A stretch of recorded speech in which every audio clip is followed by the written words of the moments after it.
Okay, hello everyone. This is Composition 2, and it's week 5. I'm going to apologize again for writing the wrong week at the top last time we did a lecture, and also to the people that couldn't see the lecture over Chuseok, my apologies. If you're in the conversation class, you know what I'm talking about. This class, I think everything went okay.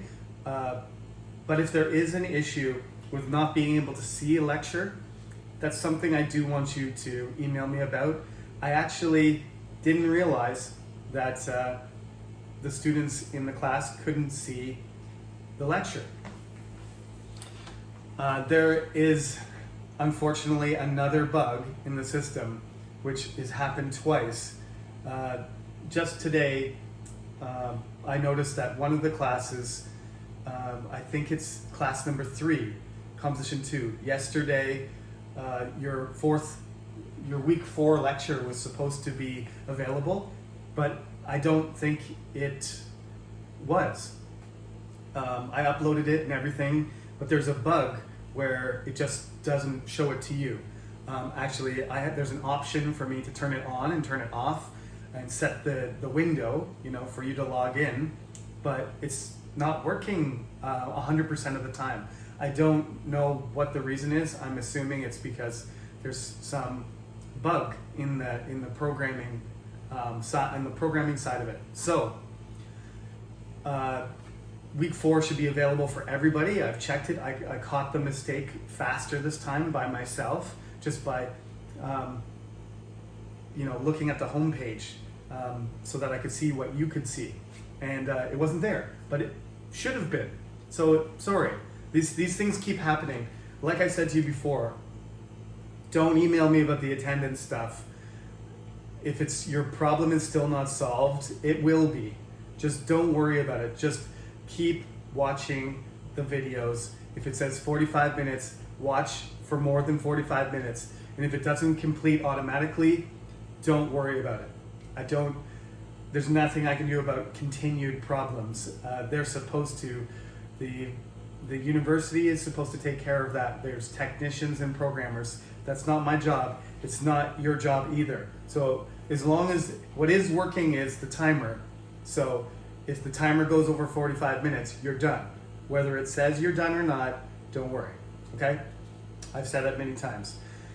If you have another problem with the class, like an assignment isn't showing up, or you can't see the video, or it's the wrong video. That happened once this semester too.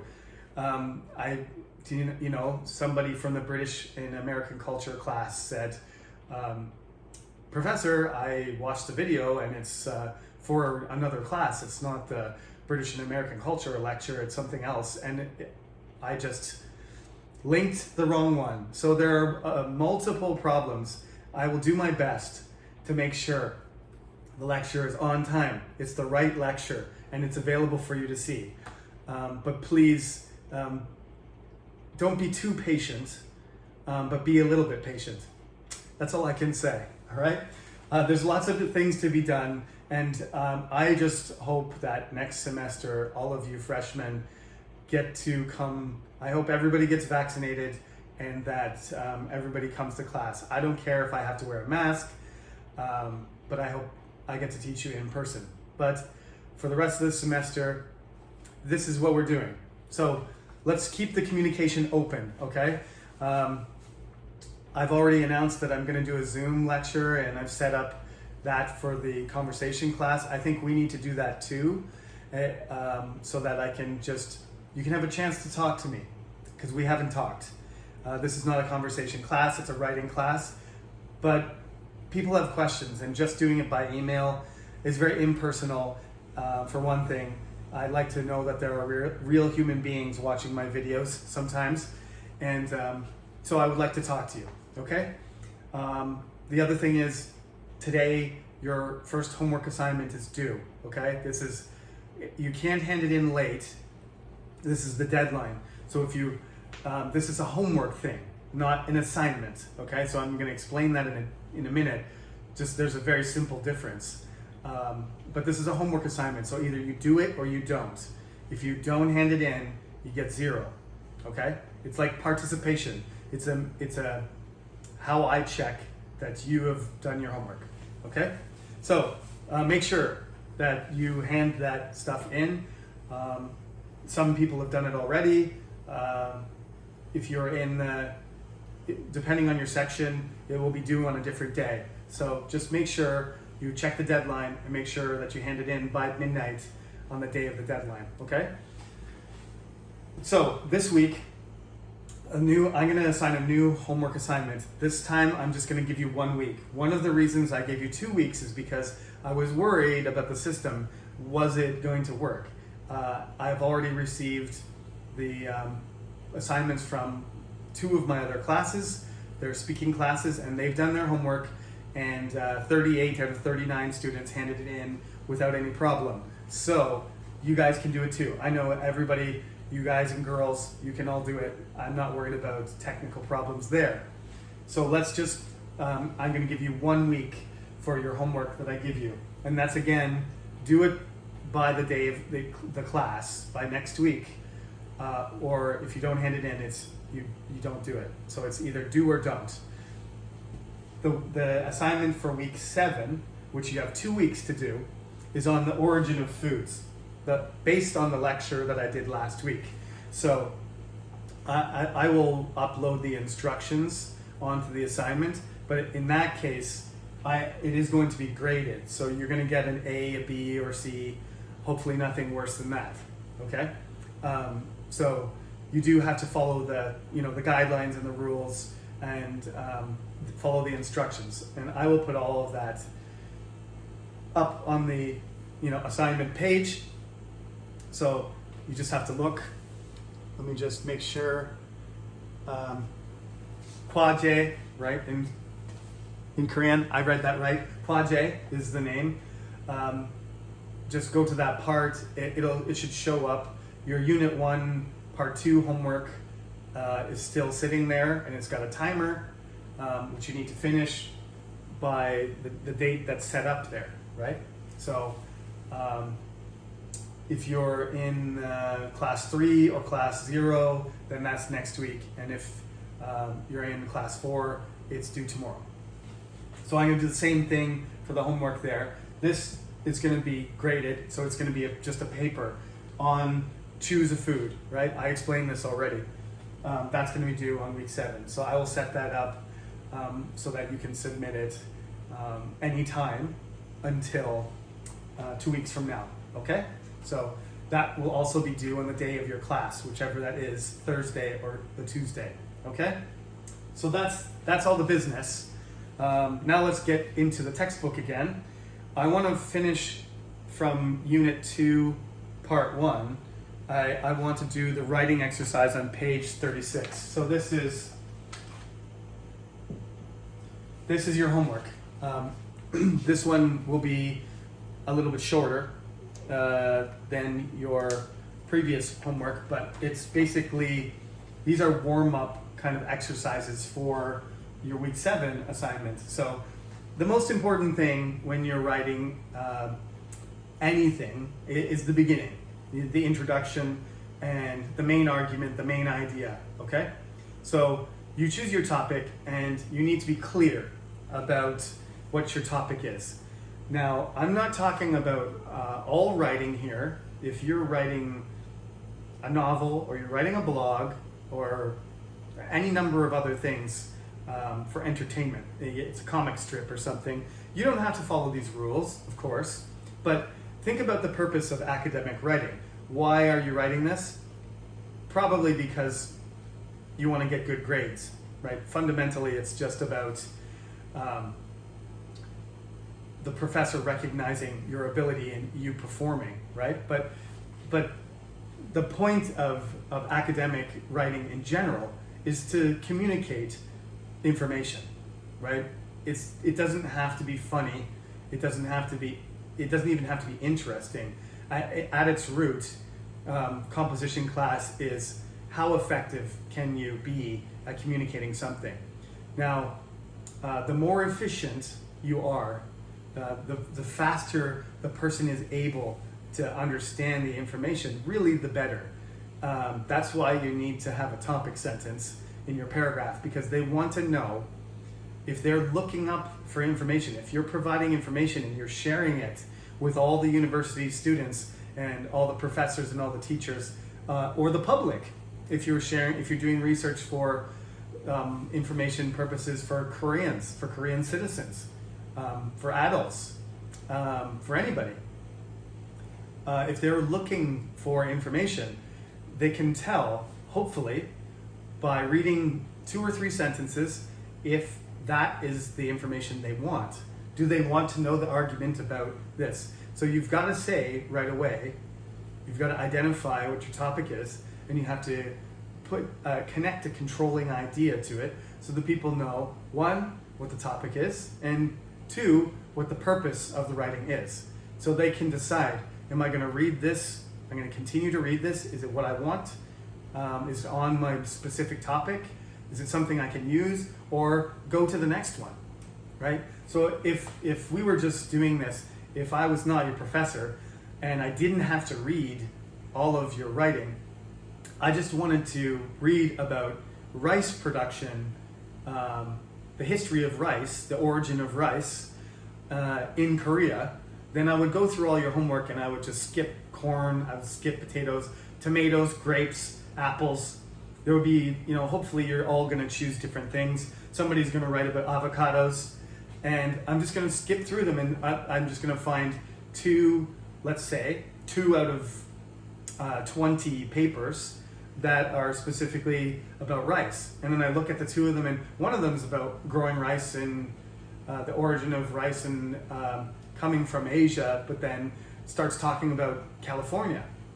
Interestingly, rice became an important staple crop in the United States when it was colonized.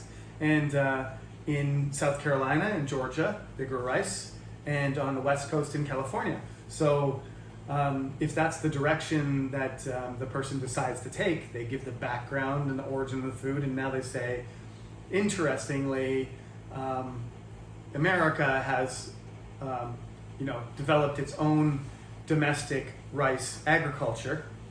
Then that paper's out, and I'm going to focus on the one that talks about, let's just talk about the FTA, right? The FTA, remember the free trade agreement with United States, Imyeonbak. Well, I shouldn't say remember. Oh, you guys are 20 years old, so when was that? 12 years ago that Imyeonbak made that landmark free trade agreement, and I remember there was lots of protests about that because it was good for Korean industry, technology, automotive industry, electronics, and that sort of thing, appliances. But it was bad for Korean agriculture because then they had to compete with American agriculture, which is, America has the biggest agricultural market in the world. So there was a lot of protesting on the agriculture, based protesting in Korea because it was advantageous to the Korean consumer, but not to the agricultural industry. So if you end up talking about that, at the throughout your paper, there should be some indication of the direction that your paper is going to take. The topic is rice, and the origin is Asia, and the direction, the purpose of the paper is to explain current trends in rice production in Korea. That's exactly what I'm looking for, and I know right at the beginning. Then I don't have to read the whole paper to find out that's what you're going to do. Likewise, if the other student decided to write about the origin of rice, and it starts the same way. What's the history of rice? Where does it come from? It comes from Asia. It was first used as a staple crop in China, and then from there it spread across Asia to different countries, and eventually when America started developing and became a larger and larger country, they imported rice, and it became an American food eventually. Okay, so I would have to make that into a shorter sentence, but all that information should be sort of summarized in one simple statement. So here in the textbook, it explains this. The topic is the subject of your paragraph. It is what you're writing about. That's on page 36. So bread is an important part of our everyday food. The topic is bread. The controlling idea, as they explain, limits or controls your topic to one aspect you want to write about. So, rice plays an important part in some ceremonies. That's the topic is rice. The controlling idea is important part in some ceremonies. Or you could say rice is a nutritious part of our diet. So if I want to read about rice as the nutrition of rice, then I'm going to go after the second paper. And if I want to talk about ceremonial stuff, I want to talk about the first one. So your task here, and it doesn't have to be one paragraph, right? Remember that. You can do one paragraph on the origin and then one paragraph about whatever thing you want to focus on. Like I said, if you want to focus on a region, you say rice. I want to talk about American rice. So you talk about the origin first, and then in the second paragraph, you talk about rice in America. How Americans grow rice, what type of rice it is, etc. How much it costs, where they export it to or import it from, that kind of stuff. If you want to talk about the Korean, Korean agricultural rice agriculture in Korea, and you want to talk about the FTA's effect on that, that can be your second paragraph. Okay, so origin first, one paragraph, explain which thing you're going to talk about rice, and you're going to talk about the history of rice, and then the second paragraph I'm going to talk about rice in Korea or rice in America, or I'm going to talk about, for example, how it's important in certain ceremonies or it's a nutritious part of our diet. Same thing. So you're going to choose, you don't have to choose rice, you can choose, like I said, any main ingredient, right? I shouldn't say main ingredient, any ingredient that comes from a single plant, okay? So don't choose anything that's mixed. Don't choose ramyeon or even kimchi, because kimchi has many different ingredients. You can choose cabbage, all right? It has to be something that's grown, so it can be a spice or it can be herb. You can talk about pepper, okay? People have done salt too. I shouldn't restrict it, but I don't want you to talk about animals or fish or something like that. It has to be something you can grow, but I have, in the past, I think some people have done salt, and you don't grow salt. You kind of harvest salt from rocks or from the sea. But I don't mind that. That's kind of on the edge. But anyway, pepper comes from peppercorns. Okay, so that's fine. Nutmeg or pepper, right? Red pepper flakes. They're made from one thing. They're just dried, ground up red peppers. So those things are fine. So it has to be like a pure ingredient. It can't be pasta or hamburgers or something like that. Okay? Think about that. So it has to be what I said was basically a whole food, a raw food. Okay? Not a combination of foods. So I would like you to do the exercises. I would like you to do all the exercises they give you. 1, 2, 3, 4, and 5. Don't bother with exercise 6 because that's not really on topic sentences. That's on it's a grammar issue, so it's another topic. So exercise 1.5. This is going to help you be able to analyze the paragraphs that I give you. There's two main parts to the exam. In Composition 2, there's a paragraph analysis part, which kind of follows the exercise format in the textbook. That's why we practice it. We'll do that homework assignment several times this semester. That's to help you, be able to analyze and understand other people's writing. But you do have to apply it to your own writing. So this is an exercise to help you prepare your assignments for week 7. Okay? So do exercise 1 to 5. That is due, it shouldn't take you that long. It's just topic sentence exercises. Hand that in next week, and then 2 weeks from now, you need to hand in your 2-paragraph. We'll just make that a rule, because that'll make sure everybody's following the same format. 2 paragraphs.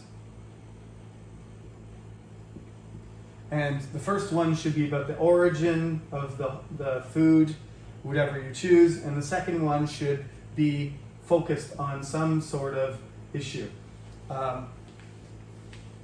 Try and be creative, you know.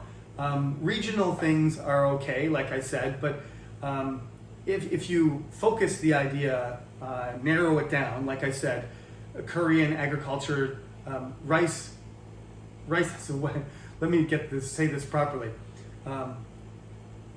The effect of the Korean-American FTA on rice agriculture in Korea. That is a great topic. That's a topic sentence for number 2. You're giving information for paragraph number 2. You're giving information about a region, it's specific, it has an argument, and you're going to explain, you know, what the consequences are. It's important information to know. If you choose avocados, just because I mentioned that, avocados are really popular in Korea. Talk about the history and origin of avocados, how did it start and everything, and then you may want to talk about what are the environmental consequences of a surging demand for avocados around the world. Now, Korea, you know, avocados used to be, the price is going down because there's so many avocados being grown. But how do they do that? How do they make so many avocados in Mexico? They need huge amounts of water. Avocado farming is one of the most environmentally damaging foods you can grow. If you grow corn, you can grow 10 times as much corn easily. I don't even know the correct number, so I shouldn't say, but you can grow many, many times more corn with much less water. Avocado plants require buckets and dump trucks full of water. And in the Mexican dry areas of Mexico, where are you getting that water from? You're actually pulling it out of the ground or transporting it, and it's costing, it's drying out areas that they're already dry, and you're taking what little water is left and you're expending it so fast that it can't recover. There's going to be serious water shortages. Not to, you know, be pessimistic about everything. We got coronavirus and, you know, 4 gigantic forest fires that are destroying half of Australia. This year there was massive forest fires in California and the west coast in Canada. It burned entire towns and destroyed them. But this is a fact. If you want to take an environmental angle on any food, I think that's a good one.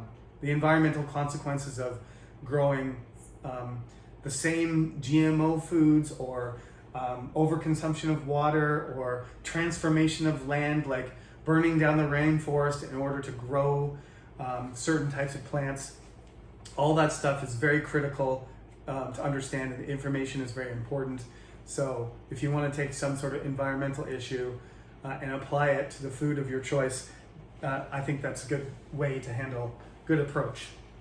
Okay, so now we're getting on to part 2, unit 2, part 2, and they call this bugs, rats, and other tasty dishes. But I'm gonna call this just exotic food.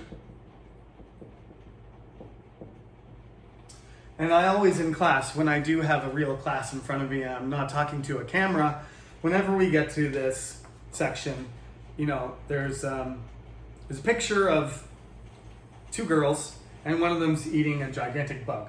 So this is Burmese, so Burma, Myanmar, long neck girls. So they've got these, you know, metal rings that they put around their necks. It's part of their culture, and they have the metal bracelets on their arms as well. and they're eating insect larvae in Mae Hong Son province, northern Thailand. So it's not in Myanmar, although I guess Burma included part of Thailand, part of Cambodia, and part of Myanmar. So there are these people, Burmese people, are in multiple countries. Anyway, it's a traditional, it's a traditional custom.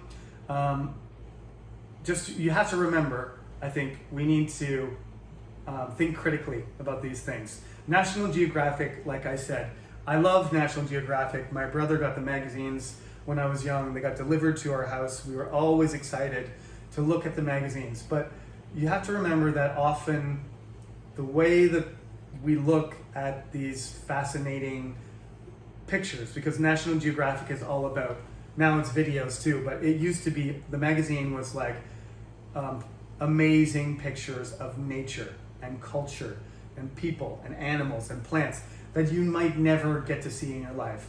You know how when you go on vacation and you take pictures and then you come home and you look at the pictures and you think to yourself, oh, this picture is nice, but man, the real thing was way better.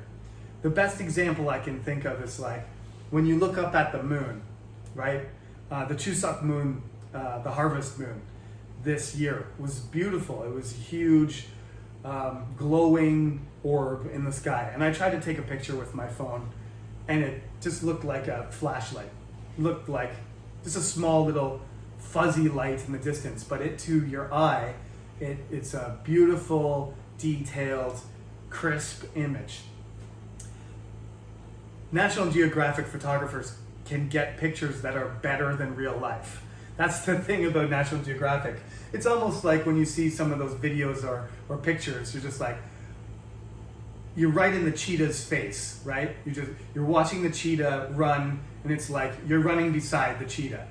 You could never get that kind of image in real life because the cheetah would probably attack you and eat you, for one thing. But they give you these experiences, these vicarious experiences. That's the greatest, that's the best part of National Geographic. That's why everybody loves it. But at the same time, who's taking the picture and why are they doing it? And are they are they imposing themselves on the situation? Are they intruding? Right? Is the cheetah in a national park? Is it safe? Or is it being hunted? You know what I mean? There's all these things to consider. How much interference is going on, for one thing, and who the person is. Like, is the person, a rich, upper middle class, educated person who's just, on a tour? Or are they employed by National Geographic? Are they a freelance photographer? And why are they taking the picture? Why are they capturing this moment? Why did they take a picture of these people? What's the purpose of this? And what do people think when they see the picture? She looks happy enough in the picture, but she does, I chose the word exotic on purpose because they use the word exotic in here, and we use the word. What does exotic mean? I asked the class this after I go on my, National Geographic tirade about who are they and what are they doing and why are they doing it. It's a form of entertainment. It's a form of fascination, isn't it? And you have to be conscious of these things. Sometimes I'm not trying to be politically correct or incorrect here. I'm just thinking, we dream about going to these places and seeing these people and being in that situation. But if everybody did it, it wouldn't be natural anymore.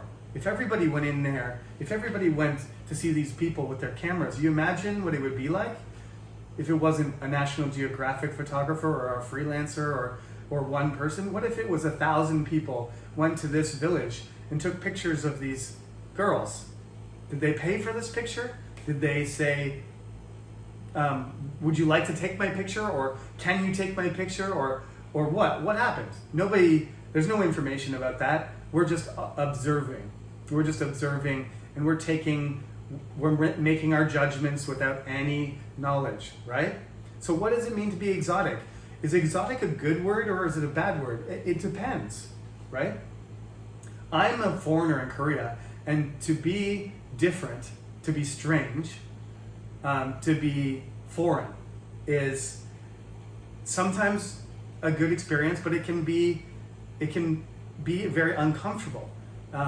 You don't want to feel like you're sort of an exhibition or some form of entertainment or curiosity, right? When I walk my dog, because I have a big dog, I have a 40-kilogram dog. He's a Rhodesian Ridgeback, and there's a lot of, controversy about big dogs in Korea. But I adopted this dog to save him from death.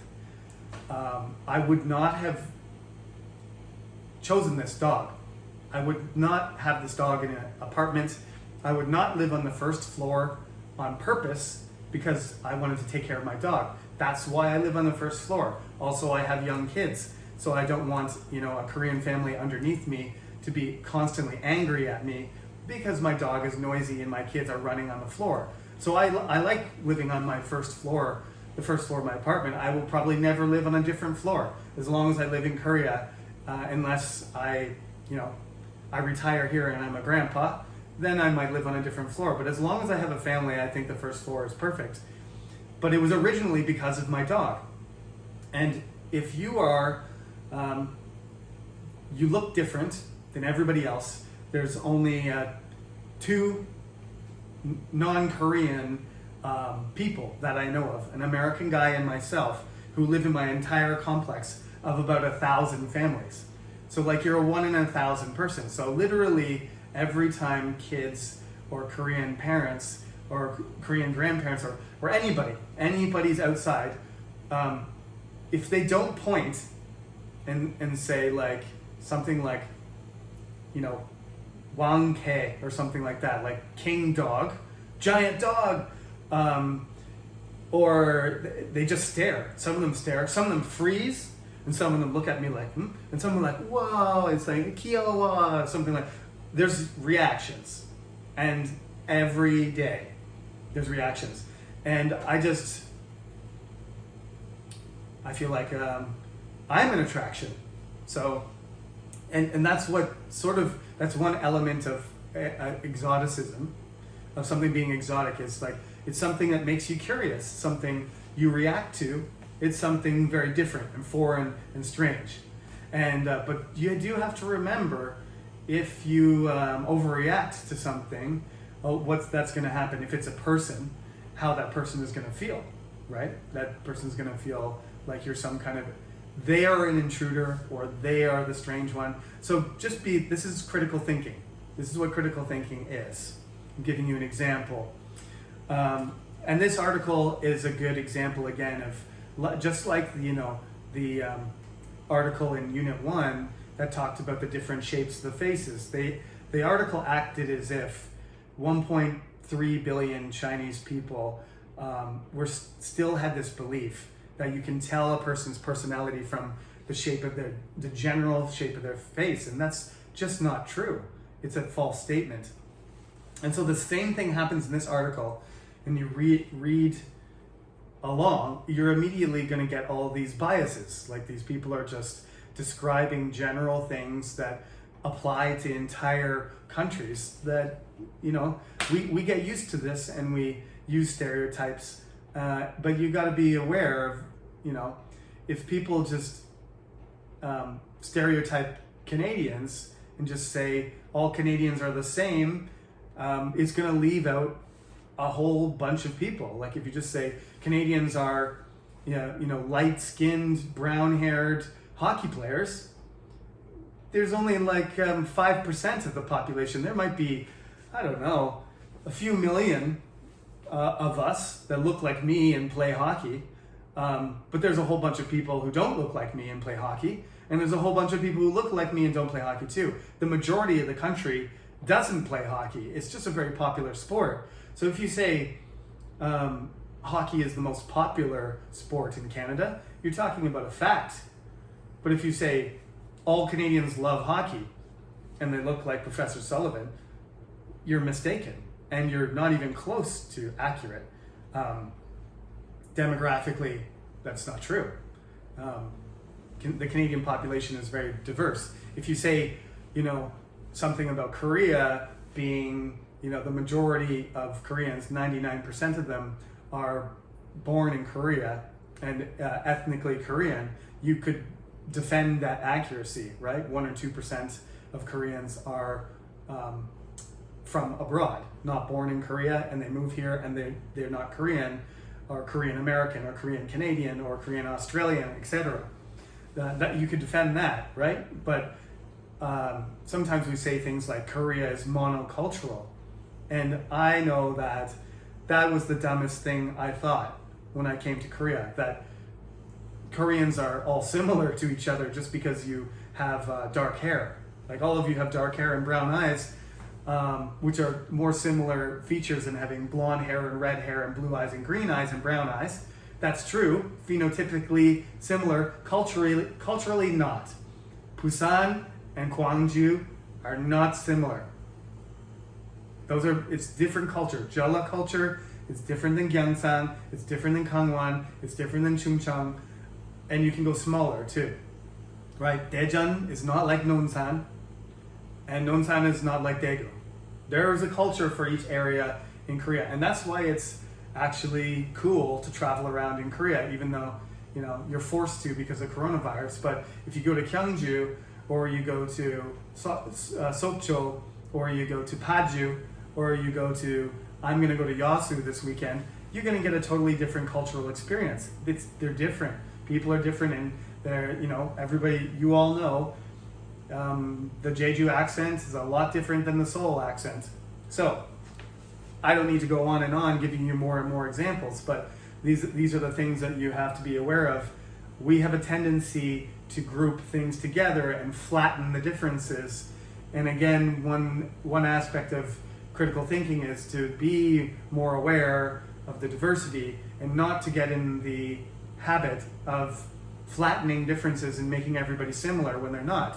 Sometimes you want to look for the differences, like you're all Korean, you all live in the same country, it's a democracy or whatever. You want to look for the similarities sometimes, but in many cases you want to be distinct, and you need to recognize that. So this is sort of the main problem about this passage here.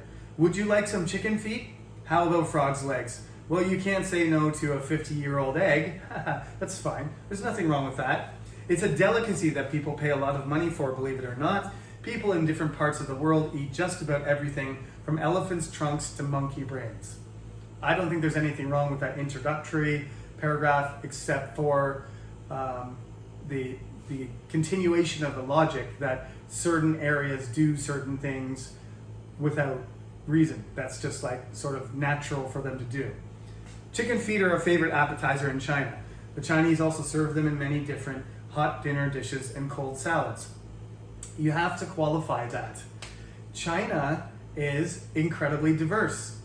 There might be, I actually saw a Chinese student in conversation class before the corona outbreak. She did her presentation to us, and another one of the drawbacks is that when you do a presentation and you hand it in the class that we do online,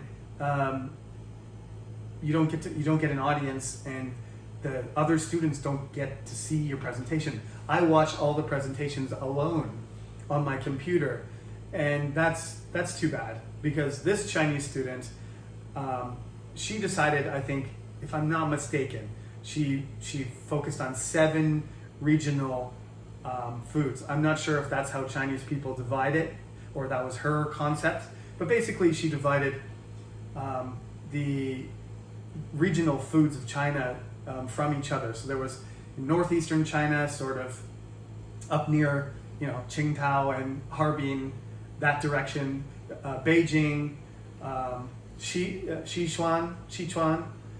I'm saying Nanjing. I'm saying these names wrong. I'm sorry, Chinese students, if I'm pronouncing them wrong. But she did all the regional foods, and they're very different from each other. Some foods were mostly cold and noodles, and some of them were like dumplings, and some of them were like meat-based, some of them were spicy. My perception of Chinese food when I was young was just fried egg rolls and chicken chow mein and stuff like that. That's not even Chinese food. That's Chinese American food or Chinese Canadian food. And I think it's delicious, but that's not Chinese food.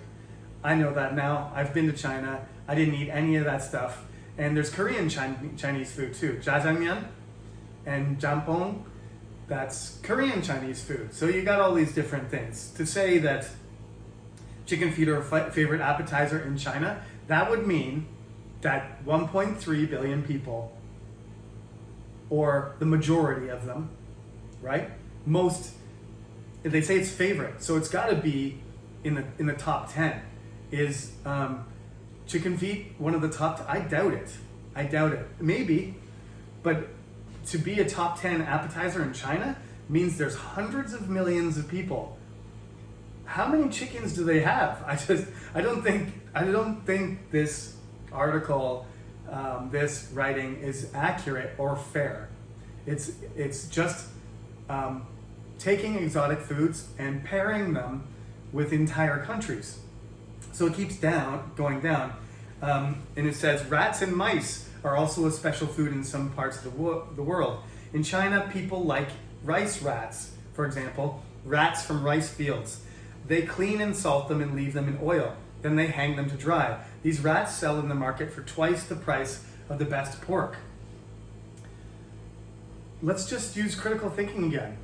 First of all, I've never had rat, so I don't like the idea of eating rat, but I came to Korea and the eating dog is controversial. I won't say whether I try it or not, but it's not that popular anymore. But that's what happens when cultures develop and they get to be picky. So dog is also expensive, right? If the restaurants are not common anymore. Like the dog meat restaurants in Korea, Kaegogi, that is an expensive food. And when I came here, it was expensive. It's probably even more expensive because it's less common. So these rats, even though rats are kind of something that people normally wouldn't want to eat if they had a choice, they say it's double the price of the best pork. Does that mean, right? In China, people like rice rats. You'd have to say some, or in some cases, or rarely. Like if it's more expensive than pork, they don't eat it that often. And I've had this conversation again. There's lots of Chinese students in Korea, more and more, which is great. And I have lots of current Chinese students, and I have Chinese colleagues and everything. So you just learn more about people, and this is just not a very fair portrayal. I don't like to go around and ask Chinese people, do you like to eat rice rats? It's not a good question to ask. That's like walking up to a Canadian and saying, do you like to eat moose? Have you ever eaten buffalo or bear? I heard Canadians like to eat bear. I've never eaten bear. I've eaten all kinds of stuff in Korea, but never bear. So if that's a rumor going around, not true. Canadians don't eat. Some Canadians eat bear, but very rarely. That's not a common food, even though there are lots of bears, black bears especially, in Eastern Canada. There's not bear restaurants. So anyway, it's a similar thing. So when this topic comes up and I have Chinese students around, I just say, do you like that? Is this true? And they're like, I don't know what you're talking about. Most of the things in this book that reference China, my Chinese students say, I don't know what you're talking about. If they were talking about Korea, they would probably make the same mistakes. If they were talking about India or Canada, like I said, they just happen to reference India here. In India, people make the ants into paste, right? The concluding paragraph, which isn't really a concluding paragraph at all, because as I said, this is just basically laying information out. Insects like termites, this is on page 43. I don't think I mentioned that. On page 43, but hopefully you found it. There it is. The last paragraph, insects like termites, ants, and bees are delicacies to many people. In Africa, people fight over termite nests. They eat the termites alive and say that they taste like pineapple. in India. That this might have been one story, one time. Africa, how many countries are in Africa again? This is one of the major mistakes that everybody makes. And I always correct everyone who does this. I love geography.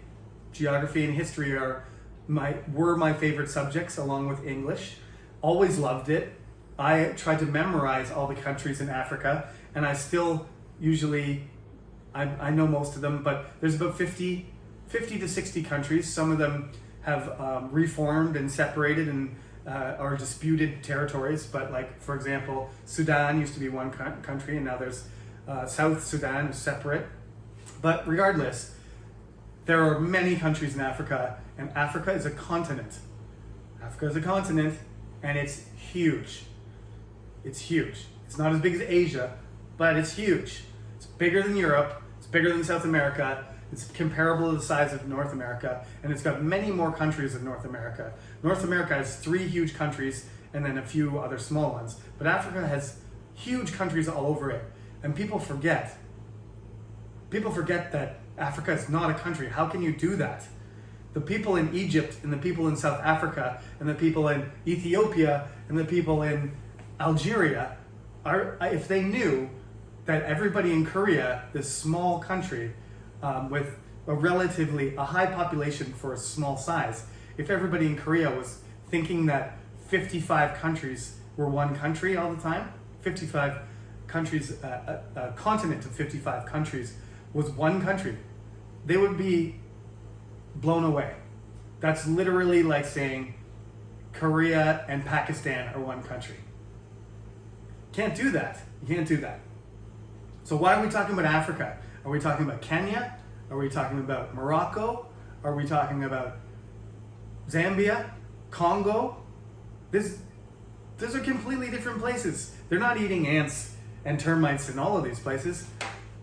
Sometimes this article just makes me very frustrated. So National Geographic, you got to clean up your act. You're supposed to be showing nature and culture and the diversity of our planet, not flattening the differences and saying everybody in Africa loves eating termites and they fight over termites. Another thing to consider, let's be honest, Africa has a huge population and there's often droughts and there's often food shortages. Africa is one of the poorest continents. It has some of the poorest countries in the world. So are they fighting about the termites because they love the taste and it somehow resembles pineapple? Or is there another reason? Is there another underlying reason? It's probably because they can't eat steak every day. Their menu is a little bit narrower, and if they have they find things to eat. Like the whole planet is going to be under food pressure as our population increases and our technological ability to make food. If it doesn't keep up, everybody's going to be eating whatever they have to. That's what you do, right? People used to eat dogs in Germany too. The reason that they ate dogs and whatever was available is because when Germany was at war and their resources were low and people were starving, they ate everything. They ate the rats, they ate the dogs and the cats and everything because they were starving to death, right? That's not really a delicacy or an exotic choice. It's a survival. So keep all of these things in mind when you're doing your origin of food. When you want to talk about your stuff, try and write about something important. You can tell I feel fairly strongly about these issues, and that makes writing more interesting. It makes it more fun. I know you want to do well and you want to write well, but if you choose a topic and there's a real important, message, there's an emphasis there, there's some purpose to your writing, it won't be so painful, right?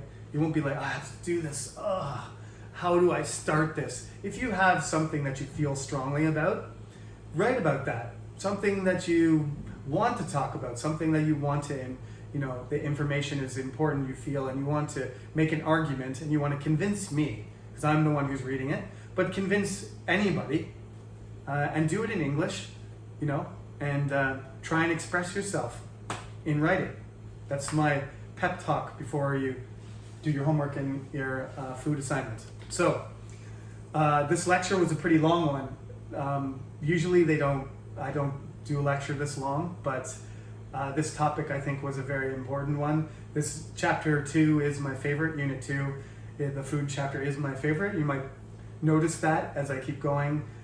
This is probably a longer, more detailed pair of lectures than you will get for the rest of the semester. Also, keep in mind, I'm aware that on week 8 and week 9, probably you're going to be doing midterm exams. So do this stuff, and then week 8 and week 9, I'll give you a break so that you can focus on studying for your midterm exams. We don't have a midterm in this class, so do a good job of this stuff, and then you can focus on your other classes for a couple weeks before we get back into more stuff ourselves.